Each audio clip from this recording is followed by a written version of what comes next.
जाफर। इस पूरे इतिहास की दुर्घटना को मैं एक विशेष नजर से देखता हूं। मैं कई बार ऐसा सोचता हूं कि क्या मीर जाफर को मालूम नहीं था कि ईस्ट इंडिया कंपनी से दोस्ती करेंगे तो इस देश की गुलामी आएगी? मीर जाफर जानता था इस बात को। मीर जाफर बराबर जानता था कि मैं मेरे कुर्सी के लालच में जो खेल खेल रहा हूं, उस खेल में इस देश को सैकड़ों वर्षों की गुलामी आ सकती है। यह वो जानता था। और यह भी जानता था कि अपने स्वार्थ में, अपने लालच में मैं जो गद्दारी करने जा रहा हूं इस देश के साथ, उसके क्या दुष्परिणाम होंगे वो भी उसको मालूम थे। लेकिन इसका होता कि हम 1757 ऐसा सोचता हूं कि गुलामी से आजाद हो जाते, क्योंकि 18,000 सिपाही हमारे पास थे और 300 अंग्रेज सिपाहियों को मारना बिल्कुल आसान काम था हमारे लिए। हम 1757 में ही अंग्रेजों की गुलामी से आजाद हो जाते, एक बात। और दूसरी बात, ये जो 200 वर्ष की गुलामी हमको झेलनी पड़ी 1757 से 1947 तक की, और उस 200 वर्ष की गुलामी को भगाने के लिए 6 लाख लोगों की जो कुर्बानियां हमको देनी पड़ी, वो बच गया होता। भगत सिंह, चंद्रशेखर, ऊधम सिंह, तात्या टोपे, झांसी की रानी लक्ष्मीबाई, सुभाष चंद्र बोस, ऐसे ऐसे नौजवानों की कुर्बानियां दी हैं। ये कोई छोटे मोटे लोग नहीं थे। सुभाष चंद्र बोस तो आईसीएस टॉपर थे। ऊधम सिंह चाहता तो अय्याशी कर सकता था, बड़े बाप का बेटा था। भगत सिंह और चंद्रशेखर की भी यही हैसियत थी। चाहते तो जिंदगी की, जवानी की रंगरेलियां मनाते और अपनी नौजवानी को ऐसे फंदे में नहीं फंसाते। ये सारे वो नौजवान थे जिनका खून इस देश के लिए बहुत महत्वपूर्ण था। 6 लाख ऐसे नौजवानों की कुर्बानियां जो हमने दी, वो नहीं देनी पड़ती। और अंग्रेजों की जो यातनाएं सही, जो अपमान हमने बर्दाश्त किया, वो नहीं करना पड़ता अगर एक आदमी नहीं होता, मीर जाफर। लेकिन चूंकि मीर जाफर था और मीर जाफर का लालच था कुर्सी का और पैसे का, उस लालच ने इस देश को 200 वर्ष के लिए गुलाम बना दिया। और मैं आपसे यही कहने आया हूं कि 1757 में तो एक मीर जाफर था, आज हिंदुस्तान में हजारों मीर जाफर हैं।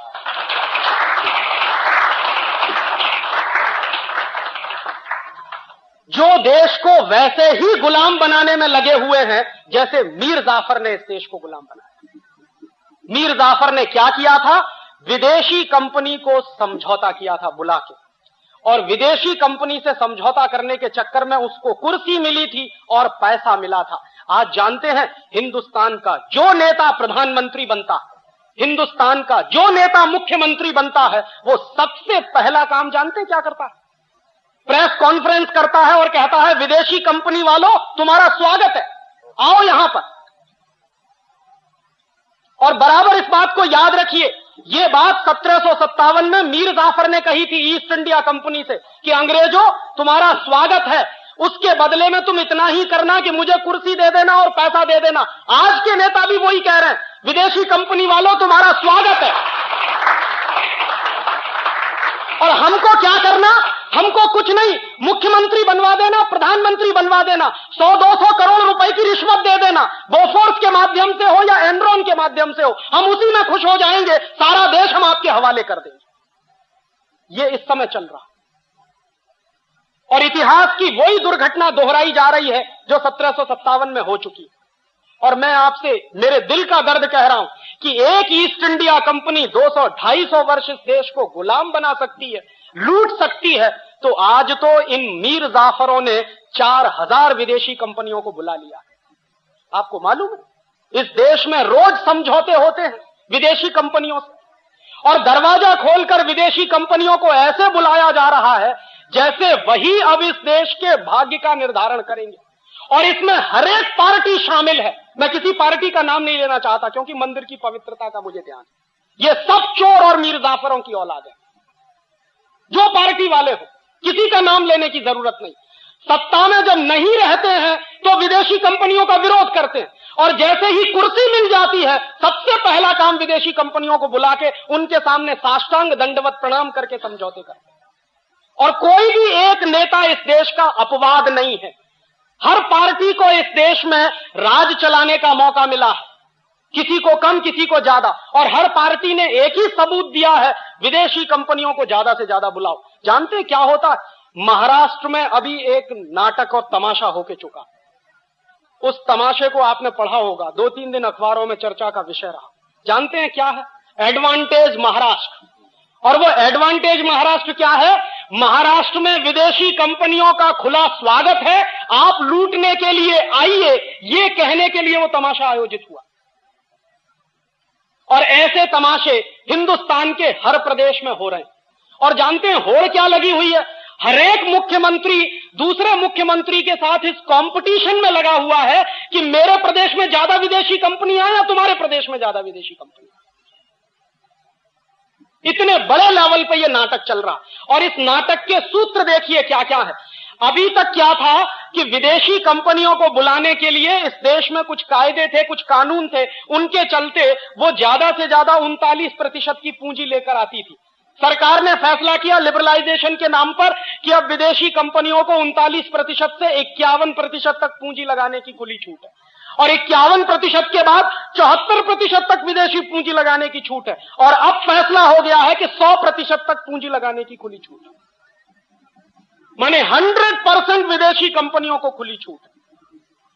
वो आ रहे हैं, पहले आए थे, ध्यान रखिए, बंदूक लेकर तलवार लेकर लूटने के लिए। अब की बार लूटने को उनके लिए बंदूक और तलवार की जरूरत नहीं है। उनको यहां अपनी सरकार बनाने की जरूरत नहीं है। जब यहां का हर नेता मीर जाफर हो गया है तो उनको जरूरत क्या है रॉबर्ट क्लाइव को भेजने की। और बहस पता है क्या चल रही है? अगर ध्यान से आप पढ़ते हो तो अखबारों में अभी एक बहुत बड़े नेता का बयान आया, मैं उसका भी नाम नहीं लेना चाहता। एक बड़े नेता जो बहुत जिम्मेदार माने जाते हैं, इस देश के एक्स फाइनेंस मिनिस्टर रहे, उनका बयान पता है क्या? उनका यह कहना है कि हरेक पॉलिटिकल पार्टी के एमपी को पार्लियामेंट के अंदर विदेशी कंपनियों का एजेंट बनने की खुली छूट मिलनी चाहिए। यह उनका बयान है। और क्यों?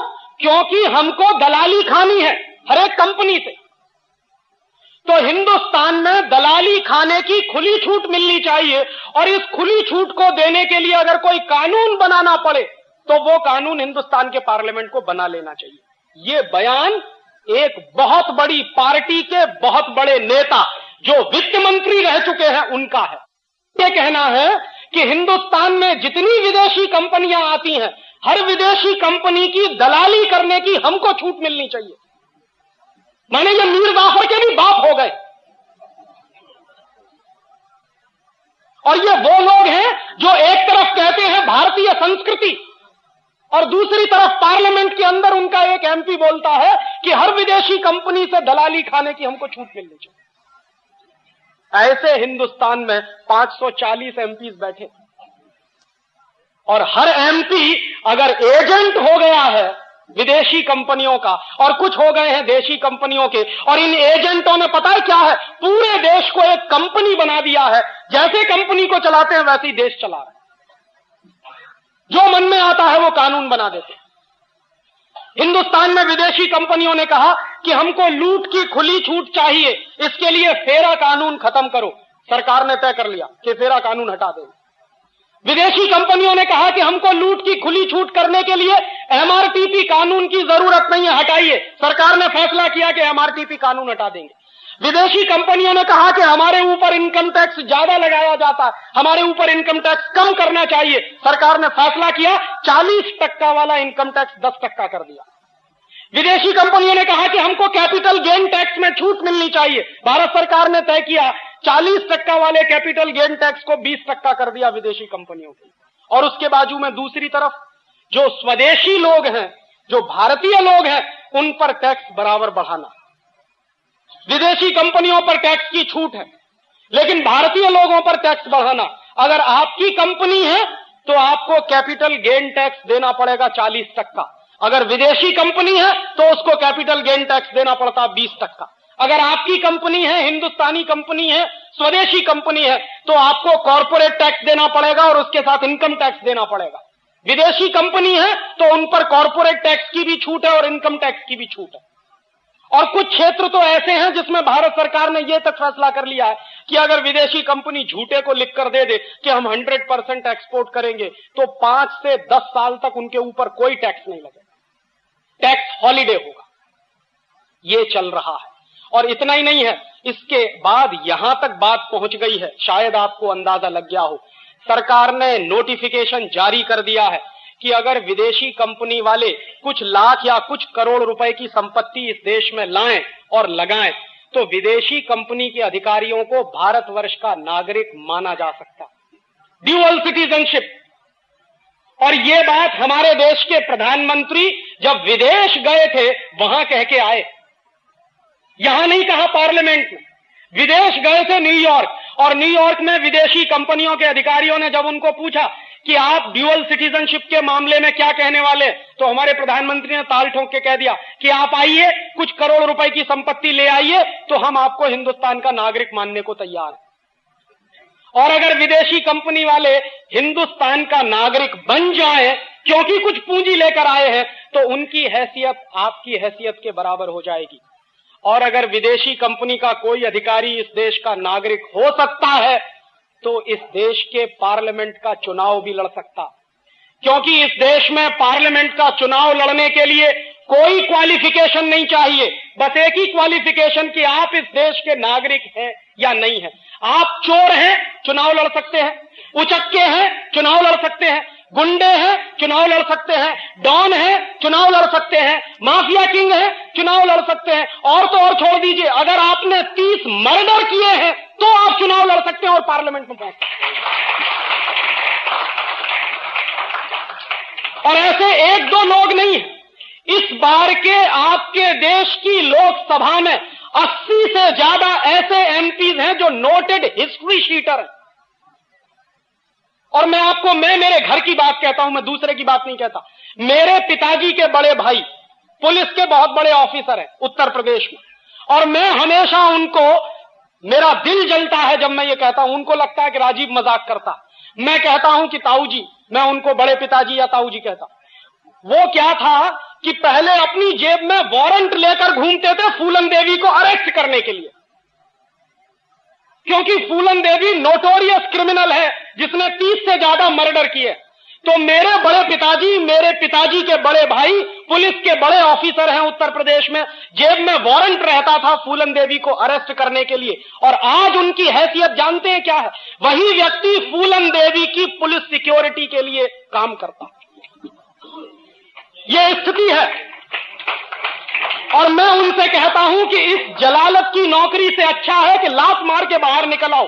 माने कल तक जिसको गिरफ्तार करने के लिए वारंट लेकर घूमते थे, आज उसी फूलन देवी की सुरक्षा व्यवस्था में वो लगे रहते हैं। और फूलन देवी जैसे 80 सांसद हैं इस देश में जो लोकसभा में बैठे, उनके पास कोई क्वालिफिकेशन नहीं है सिवाय इसके कि उन्होंने मर्डर किए हैं, उन्होंने डकैतियां डाली हैं, उन्होंने चोरी की है, उन्होंने झूठ बोला है। और जो जितने ज्यादा मर्डर कर सके, जो जितनी ज्यादा चोरियां और डकैती डाल सके, वो उतना ही बड़ा नेता है इस देश में। और इस देश की जनता का भी देख लीजिए कि ऐसे ही लोगों को थंपिंग मेजॉरिटी से जिता के पार्लियामेंट में भेजा जाता है। ये हमारे देश के पार्लियामेंट्री डेमोक्रेसी सिस्टम के गाल पर सबसे बड़ा तमाचा है।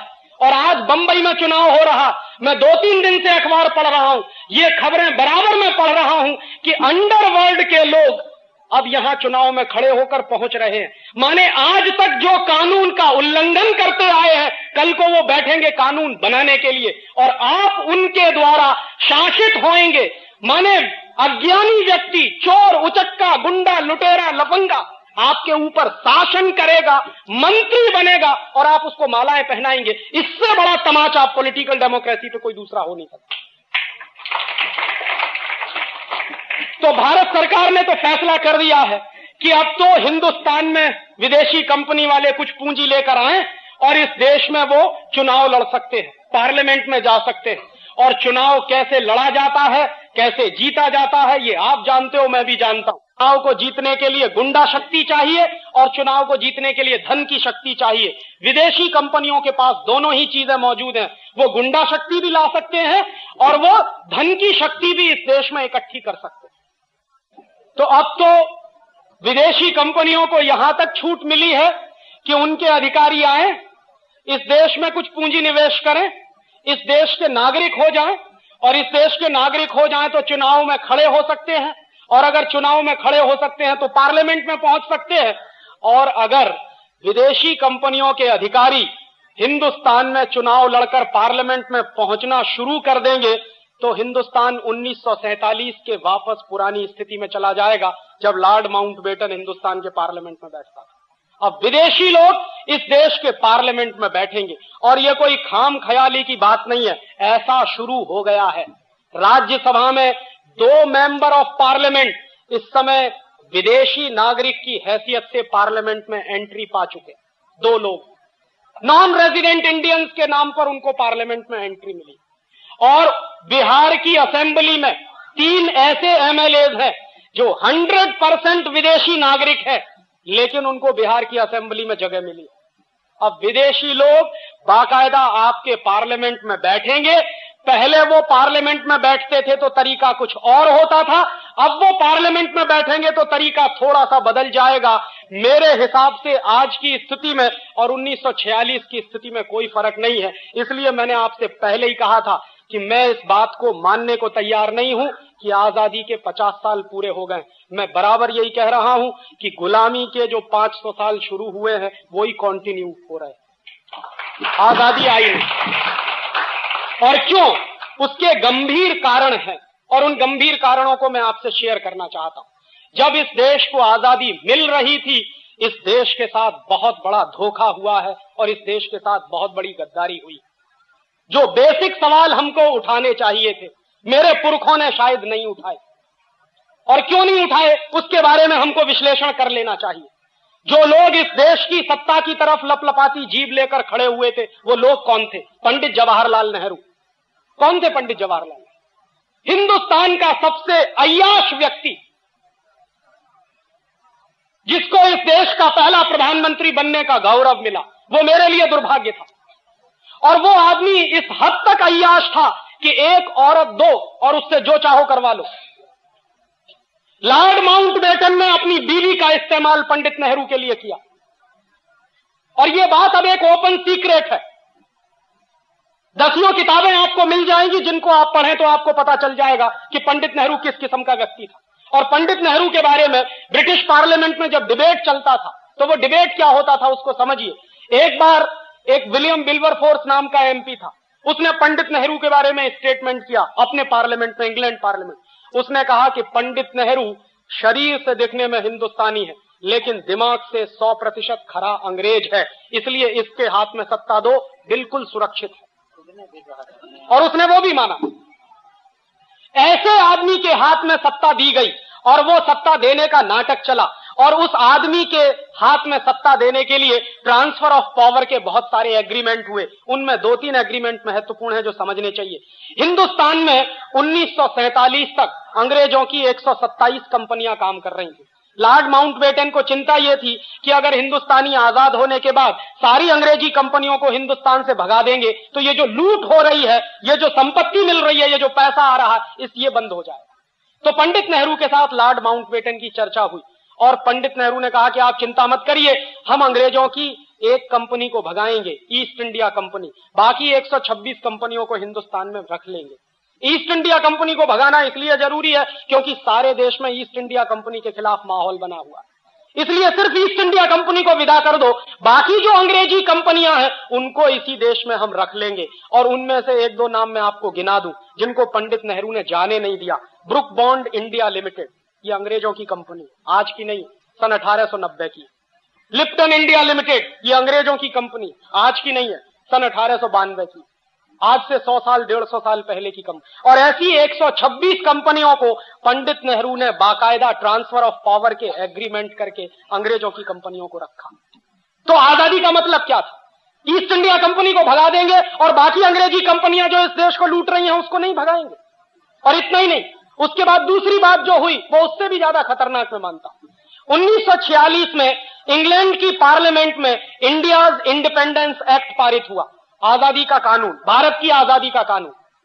और मेरे जैसे नौजवान से अगर पूछा जाए तो हिंदुस्तान को ब्रिटेन के पार्लियामेंट से कानून पारित करने के बाद आजादी दी गई है, हमने आजादी ली नहीं। क्योंकि यह तो मैं बहुत बेचारगी की स्थिति मानता हूं कि कोई हमको कानून पारित करके आजाद करे, और पार्लियामेंट के नियम होते हैं। अगर मान लीजिए आज पार्लियामेंट ने एक कानून पारित किया और उस कानून के पारित होने के बाद हमको आजाद किया, कल को अगर वो पार्लियामेंट उस कानून को वापस ले ले तो हमारी आजादी का होगा क्या? इसलिए यह सबसे गंभीर सवाल था कि 1946 में इंग्लैंड का पार्लियामेंट अगर इंडिया इंडिपेंडेंस एक्ट पारित करता है और उस एक्ट को पारित करने के आधार पर इस देश में कुछ लोगों का चुनाव होता है, जिनकी संविधान सभा बनाई जाती है, और उस संविधान सभा के आधार पर कॉन्स्टिट्यूशन का निर्माण होता है। और कॉन्स्टिट्यूशन भी क्या बना? 1935 में अंग्रेजों ने गवर्नमेंट ऑफ इंडिया रूल पारित किया इस देश पर शासन करने के, और 1935 का जो गवर्नमेंट ऑफ इंडिया रूल था वो हिंदुस्तान को उन्होंने अगले 1000 साल तक गुलाम बनाए रखने के लिए पारित किया था। उस गवर्नमेंट ऑफ इंडिया रूल को आजादी के बाद हिंदुस्तान के संविधान का आधार बनाया गया। ये बहुत ही दुर्भाग्यपूर्ण था। दुनिया में कोई भी देश जब आजाद होता है तो पुरानी व्यवस्थाओं को बनाकर नहीं रखता, उठा के फेंक देता। फ्रांस भी अंग्रेजों का गुलाम रहा, और फ्रांस ने 1790 में जब वहां क्रांति हुई और फ्रांस की आजादी आई तो फ्रांस ने अंग्रेजों का बनाया हुआ संविधान, फ्रांसीसी लोगों ने अंग्रेजों के बनाए हुए कानून सब उठा के फेंक दिए, तब फ्रांस आजाद हुआ। अमेरिका भी गुलाम रहा है यूरोप के लोगों का, और जब अमेरिका में आजादी आई, अमेरिका अपने सिविल वॉर से बाहर निकला और अमेरिका जब आजाद हुआ तो अमेरिका की आजादी के बाद भी वहां के लोगों ने अंग्रेजों के बनाए हुई जितनी व्यवस्था और कानून थे सब उठा के फेंके। तो मैंने मेरे देश के पुरखों से यह पूछने का सवाल है मेरा, और यह मेरा हक बनता है कि जिस 1935 के गवर्नमेंट ऑफ इंडिया रूल को अंग्रेजों ने इस देश पर शासन करने के लिए बनाया था, उसको हिंदुस्तान के लोगों ने फेंका क्यों नहीं उठा के? क्यों उसको हिंदुस्तान के संविधान का आधार बनाया? और जो संविधान अंग्रेजों के बनाए हुए कानून के आधार पर खड़ा हुआ है, वो संविधान इस देश का भला कर नहीं सकता, उस बात से मैं कन्विंस हूं। और आप देख लीजिए, 1935 का गवर्नमेंट ऑफ इंडिया रूल मैंने निकलवाया और 1935 के गवर्नमेंट ऑफ इंडिया रूल को एक बाजू में रखा और हिंदुस्तान के संविधान को दूसरे बाजू में रखा। फर्स्ट एक्ट के 95 जो आर्टिकल्स हैं, अनुच्छेद हैं, उनकी भाषा जैसी की तैसी है, कॉमा फुल स्टॉप भी नहीं बदला गया उसमें। माने जो कुछ अंग्रेजों ने तय कर दिया था उसी को आजाद हिंदुस्तान के अय्याश प्रधानमंत्री ने हिंदुस्तान का संविधान मान लिया। ये आजादी कैसी आजादी? और उससे भी ज्यादा तीसरा गंभीर सवाल मैं ये उठाता हूं कि जिन कानूनों को अंग्रेजों ने हिंदुस्तान को लूटने के लिए बनाया था वो कानून आज भी क्यों चलते हैं? 1860 में इंडियन पुलिस एक्ट बनाया, और 1860 का जो इंडियन पुलिस एक्ट बनाया अंग्रेजों ने, वो जानते हैं क्यों बनाया?